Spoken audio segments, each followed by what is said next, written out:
Fala aí pessoal, novo cenário aqui hoje, mas o tema é o que vocês já conhecem. Vamos falar sobre investimentos. No vídeo de hoje a gente vai falar sobre um fundo imobiliário híbrido que é muito conhecido dos investidores, virou base 10 recentemente e é um dos fundos que a gente mais gosta aqui na Deny Capital. Eu sou o Rodrigo, economista e consultor de investimentos da Deny Capital e bora lá pro vídeo de hoje sem enrolação. Bom pessoal, então hoje a gente vai falar do ALZR11, o Alianza Trust Renda Imobiliária Fundo Imobiliário. Esse aqui é o relatório gerencial de abril de 2025. E como vocês já estão acostumados, eu já sublinhei aqui os principais pontos do relatório que a gente vai passar no vídeo de hoje. Então bora lá. Primeiro ponto aqui, ó. Eles avisaram que as cotas passaram a ser negociadas na forma desdobrada desde a abertura do mercado do dia 6 de maio, e todas as demais proporções do fundo se mantêm inalteradas. E aqui eles também falam por que eles fizeram essa mudança para a base 10. Então tem alguns motivos. Ó. O primeiro é aumentar a liquidez e facilitando o acesso de novos investidores no mercado secundário.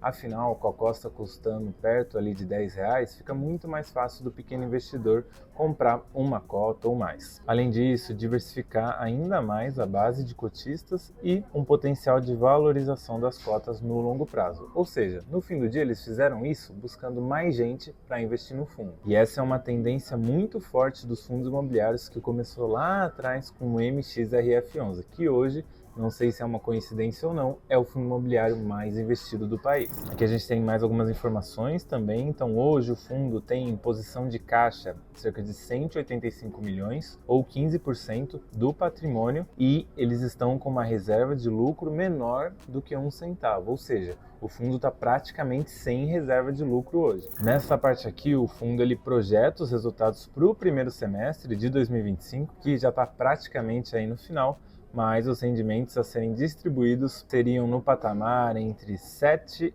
centavos e 8 centavos por cota por mês. Pessoal, e aqui um ponto de atenção do fundo, que é relacionado às suas dívidas, à sua alavancagem. Então o fundo tem CRIs para honrar, como vocês estão vendo aqui, são alguns certificados de recebíveis imobiliários, e a gente tem aqui o quanto que ele vai ter que pagar por ano. Então, para 2025, o fundo vai ter que desembolsar aí só para os seus CRIs cerca de 20 milhões, para 2026, 32 milhões e para 2027, 34 milhões. Essa é a dívida de mais curto prazo. A dívida de mais longo prazo, aí vai para 411 milhões. Aqui a gente tem um fluxo de caixa do fundo, então muito importante a gente entender se o fundo vai ter dinheiro para honrar seus compromissos, e a própria gestão já fala. A posição de caixa atual cobre mais de 2 anos das obrigações futuras previstas, tanto com os CRIs quanto com as compras parceladas de ativos. Ou seja, daqui a alguns anos, o ALZR vai ter que se movimentar, ou até lá vai ter que se movimentar para conseguir captar esse dinheiro e honrar suas dívidas. O que aqui não parece ser um grande problema, mas na minha visão é o principal ponto de atenção desse fundo aqui. Então ó, aqui a gente tem mais um ponto voltado aí para a solvência, para as obrigações do fundo. Então a relação de obrigações futuras sobre o patrimônio líquido é de cerca de 42%, ou seja, todas as dívidas do fundo representam 42% do seu patrimônio líquido atual, o que já é um fator bem elevado. Agora vamos dar uma olhada melhor no portfólio do ALZR, uma parte que vocês gostam bastante. Bom, 100% dos contratos do fundo são atípicos, ou seja, tem mais proteções ali para o próprio fundo imobiliário. E aqui a gente tem os aluguéis por empreendimento, né? Ou seja, a gente não tem grandes concentrações. As maiores aqui são a Dupont e a Scala. Depois já tem bem diversificado aqui a questão dos empreendimentos. É um fundo que tem bastante imóvel. Quando a gente olha aqui para a localização desses imóveis, a maior parte está na Grande São Paulo ou no estado de São Paulo também, mas a gente tem alguma coisa no Rio Grande do Sul e no Rio de Janeiro. Já por classe dos imóveis, então o ALZR, na minha visão, se destaca muito por isso, porque ele é bem diversificado. Então ele tem 30% dos aluguéis vindo de edifícios comerciais, 30% de galpões logísticos secos, 28% de renda urbana, que por exemplo, lojas do Pão de Açúcar, lojas do Açaí, por aí vai, 9% em data center, então aqui é um segmento que está crescendo muito no mundo todo, e o Brasil está na mira aí para ser um dos polos de crescimento nos próximos anos, e o ALZR já tem um know-how nesse tipo de imóvel, o que é muito importante para o futuro. E por fim, 3% dos aluguéis vindo de galpões logísticos refrigerados. Quando a gente olha aqui o setor de atuação dos locatários, a gente vê que o principal, quase um terço aqui, está em alimentos e bebidas, depois especialidades químicas, varejo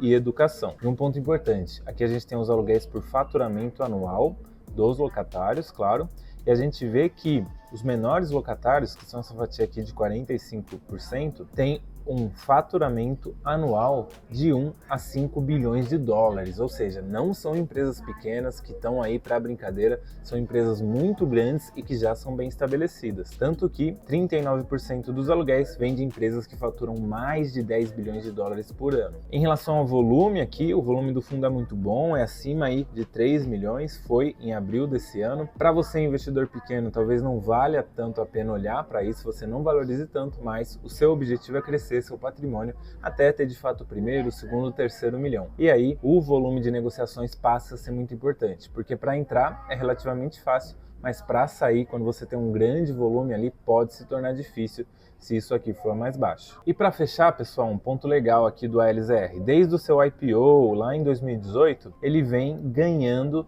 do CDI e também do IFIX, já contando, né, os rendimentos que ele paga, claro. Então, esse aqui é um bom indicativo de que o ALZR consegue remunerar bem os seus cotistas no longo prazo. E por fim, vocês vão ver aqui no relatório, se vocês baixarem aí, que eles colocam todo o portfólio de imóveis deles aqui, né? Então, tem aqui galpões da BRF em Guarulhos, prédios em São Paulo, Coca-Cola, Fence em Santo André, mas eu quero destacar para vocês um imóvel que está de olho no futuro. E o imóvel é esse aqui, pessoal, o Scala Data Center, que fica lá em Porto Alegre, no Rio Grande do Sul, e é um imóvel focado totalmente ali em data center. Então, explicando aqui rapidamente, todo o advento da IA, computação em nuvem, enfim, tudo voltado a essa parte de informática mais atualizada, necessita muito de data centers. Então esse aqui é um tipo de imóvel que tende a crescer muito no mundo e no Brasil, e o ALZR, por já ter uma exposição nesse tipo de imóvel, ele vai ganhando experiência, know-how, e isso daqui pode ser uma grande fortaleza para o fundo nos próximos anos. Bom, pessoal,